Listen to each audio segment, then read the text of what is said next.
Menos incisão, mais precisão. Salvata Cast no ar.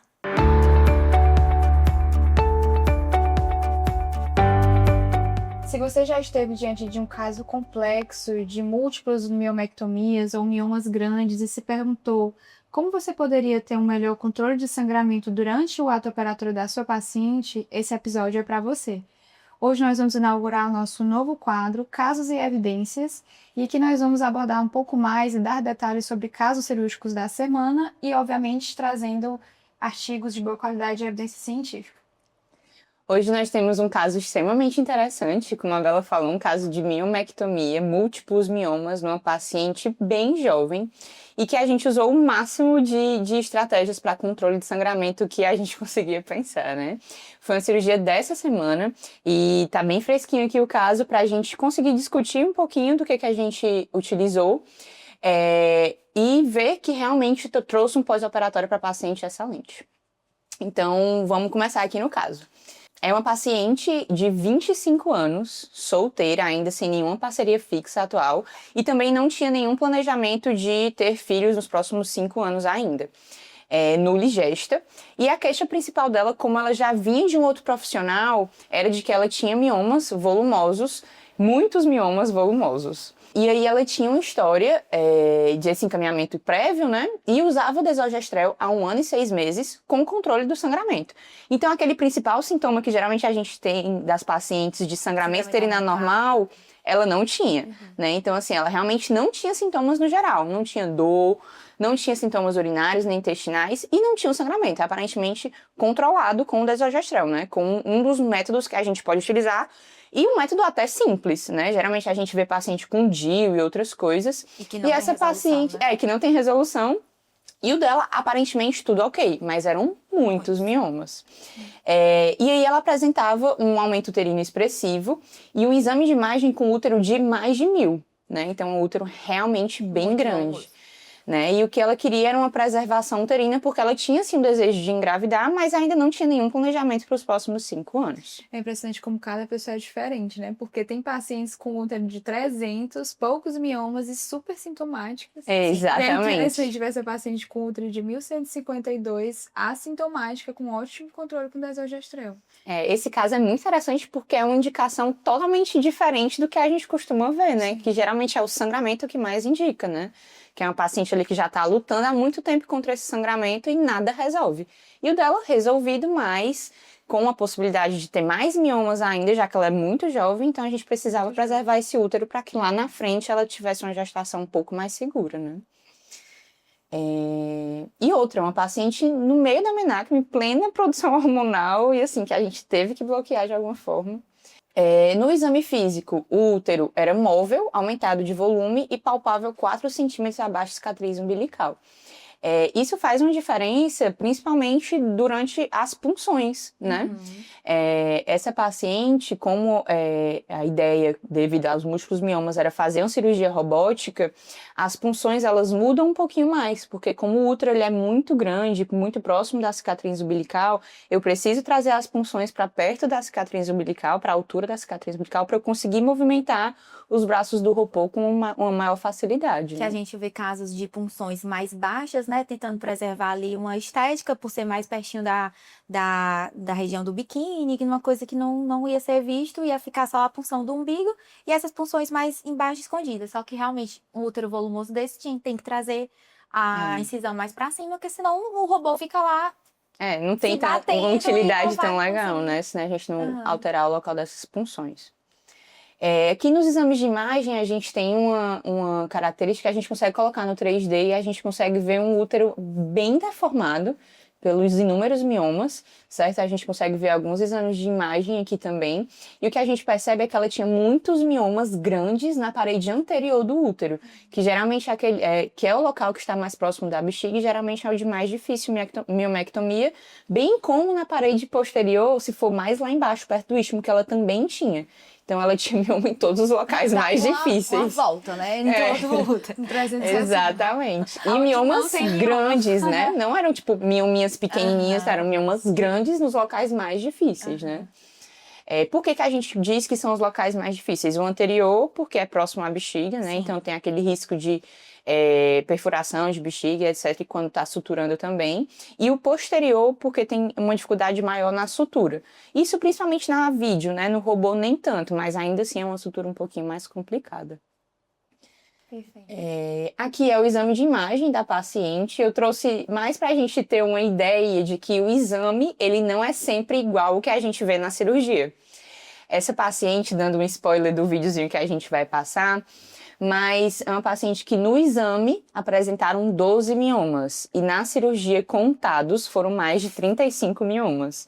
Então, assim, é claro que não é um erro da imagem, mas é porque eventualmente a gente tem uns miomas muito pequenos, né, que se escondem e aí não aparecem na imagem, ou então se fundem na imagem e na cirurgia a gente consegue diferenciar. E também tem um fato curioso que em apenas uma incisão, ela tirou 16 miomas. De uma Exatamente. incisão só. Isso é uma coisa muito importante para controle de sangramento também. Tirando todas as outras estratégias que a gente ainda vai comentar, diminuir as incisões é extremamente importante, porque eu reduzo o tempo que está aberto ali sangrando e melhoro as incisões até para futuramente quando ela for ter um parto, alguma coisa do tipo, né?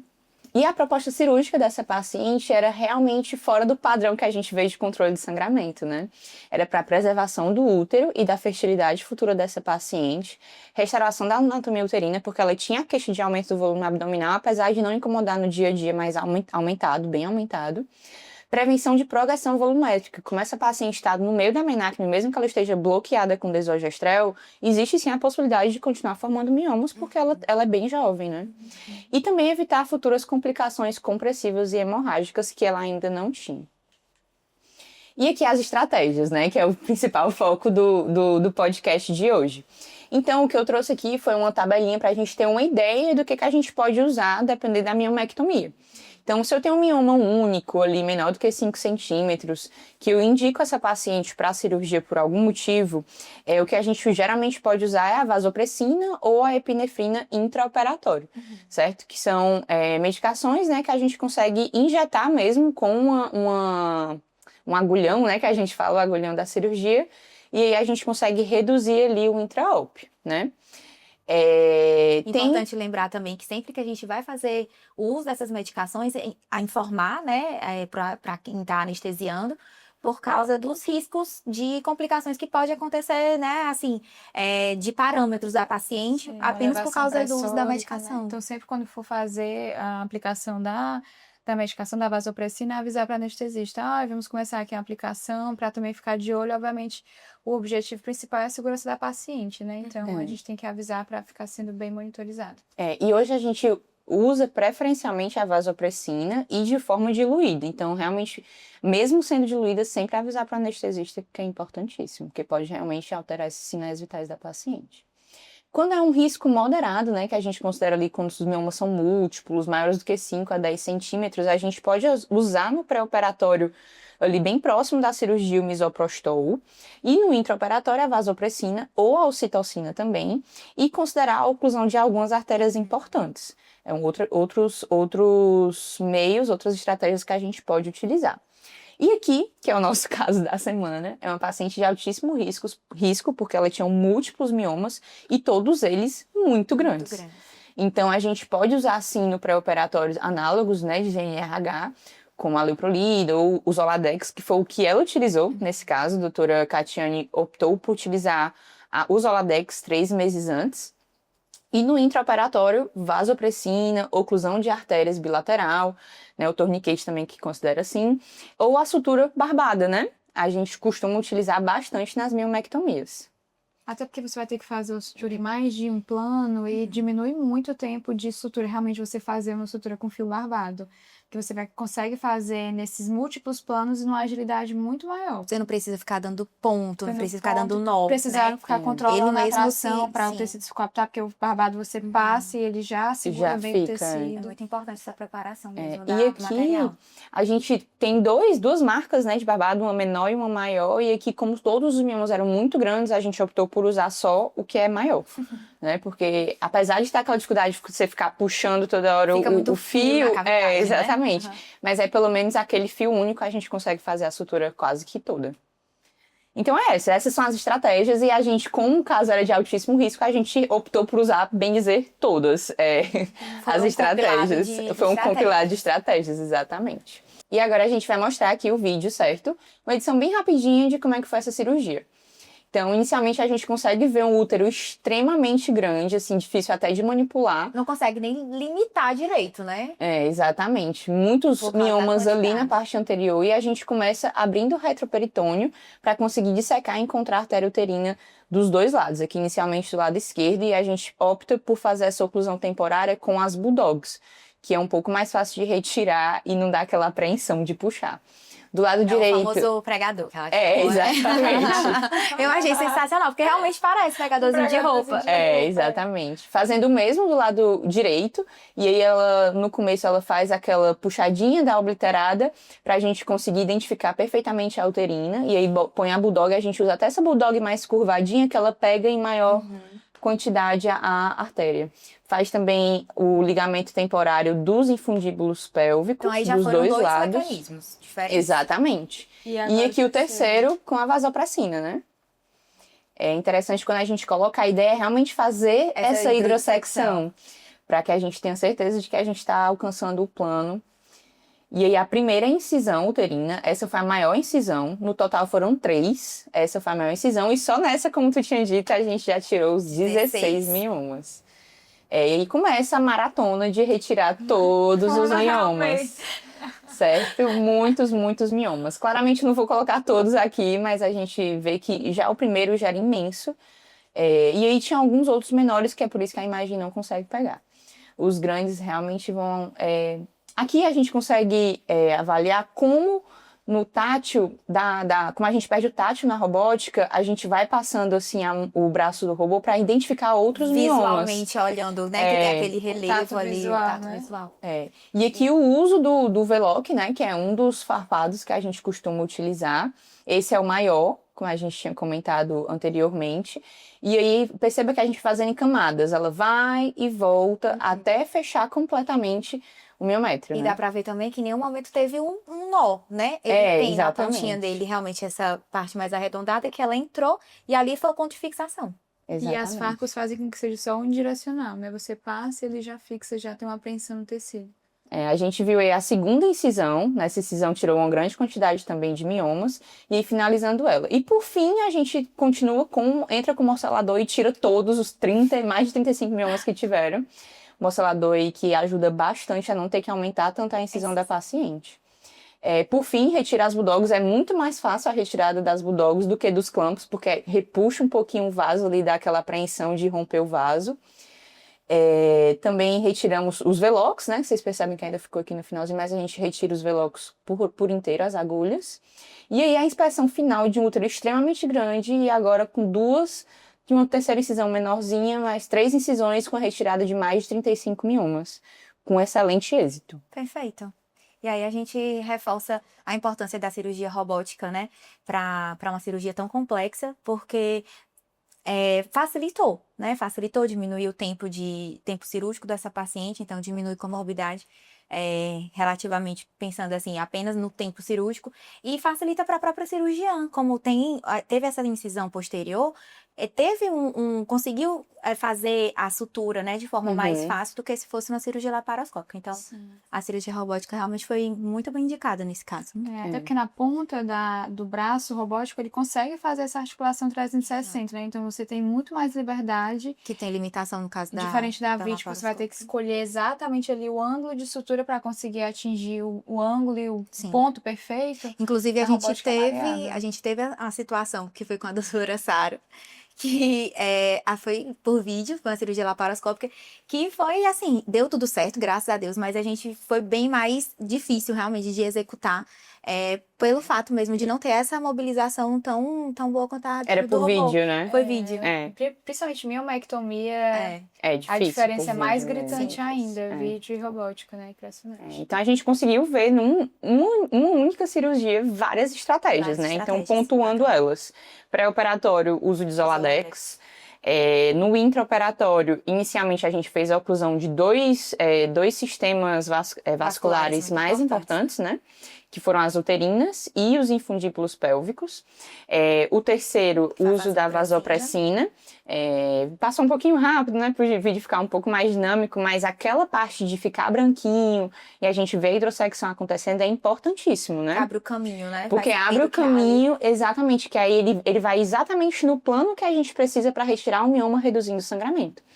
E, por fim, as incisões, o número de incisões que foram bem reduzidos para a grande quantidade de mioma que tinha, né? Só um adendo que passou um pouco rápido também, mas é que a gente pode acessar a uterina de outras formas, né? De forma anterior também. A doutora Catiane utilizou nessa cirurgia o auxílio de um trocate acessório para que auxiliar a puxar essa obliterada, ela conseguisse identificar, mas eventualmente em outras miomex a gente tem um acesso anterior também, que é literalmente identificar a obliterada e descer de forma perpendicular, né, digamos assim, e procurar a uterina anteriormente, também é uma outra forma de acessar a uterina. E por fim, eu trouxe alguns artigos para a gente só pontuar mesmo quais seriam, só para dar uma revisada, né, nessas estratégias. Em casa, caso vocês queiram dar uma olhadinha um pouquinho melhor. Esse primeiro, ele vai falar um pouquinho do uso da vasopressina diluída, né, ele coloca em diferentes proporções, exatamente. Ele coloca em diferentes proporções. E aí ele vê que todas as 3 proporções que ele coloca, todas vão ter algum efeito bom. Mas tem que ter um pouquinho mais de cuidado quando é uma concentração um pouquinho maior, porque tem uma possibilidade maior dos efeitos colaterais, que é principalmente a hipertensão. Quanto mais perto do puro, digamos assim, né? Exatamente. Maior o risco dos efeitos. Exatamente. Quanto menos diluída, né? Digamos assim. E aí, é interessante porque mesmo que seja uma quantidade uma concentração um pouquinho menor, ela também faz um efeito legal, que é o que a gente quer de controle do sangramento. E aqui, o de baixo é para a gente ver realmente a qualidade ou a eficácia de ligar temporariamente as artérias uterinas, certo? Não fala tanto do infundíbulo pélvico, mas ele dá uma citada também no artigo. São artigos interessantíssimos para a gente fixar um pouco mais sobre essas estratégias de controle de sangramento. E só pontuando novamente essa questão do acesso posterior da uterina, só lembrando brevemente a anatomia que a gente falou, né? Mas lembrando que a gente tem a aorta, que ela vai se bifurcar nas ilíacas comuns, e cada ilíaca comum vai se bifurcar na ilíaca externa e na ilíaca interna. E a ilíaca interna, a gente vai ter os ramos anteriores e os ramos posteriores. A artéria umbilical, que posteriormente ela continua por uma artéria umbilical obliterada, a gente tem uma visão muito clara na cirurgia, porque ela vai em direção à parede abdominal anterior. Ou seja, se eu acho essa umbilical obliterada e faço essa tração, como a Letícia falou que foi feita na cirurgia, eu já consigo ver ali a ilíaca interna, que também vai originar a uterina. A uterina, que é o próximo ramo. Que é o próximo ramo. Exatamente. Então, se eu acho ali a umbilical obliterada, eu também vou conseguir achar a artéria uterina. Então, essa estratégia de encontrar a uterina é muito boa para ser utilizada na cirurgia, e lembrando também dessa questão anatômica para a gente entender melhor, né? Exatamente. Então é isso, nosso caso da semana foi esse. Muitas estratégias, muitas coisas a se falar numa cirurgia só. Realmente foi extremamente interessante participar dessa cirurgia e acompanhar o pós-operatório da paciente. Fui eu que vi a paciente no dia seguinte e ela estava perfeita, sem nenhum sangramento, realmente um pouquinho de dor nas pernas, pela posição, né, querendo ou não, a cirurgia que durou mais tempo, foram 3 horas, mas ainda assim, comparado à cirurgia por vídeo, é uma cirurgia muito rápida para mais de 35 miomas, e é isso, porque a gente consegue ver que realmente, mesmo sendo uma cirurgia enorme, com uma estratégia correta, planejada, conversada com a paciente, a gente consegue uma cirurgia com um êxito excelente e com uma excelente recuperação para a paciente, né? Então é isso, espero que vocês tenham gostado do episódio de hoje, do caso da semana, e vamos vir com mais casos e fiquem atentos. Tchau, tchau, até a próxima. Tchau, tchau.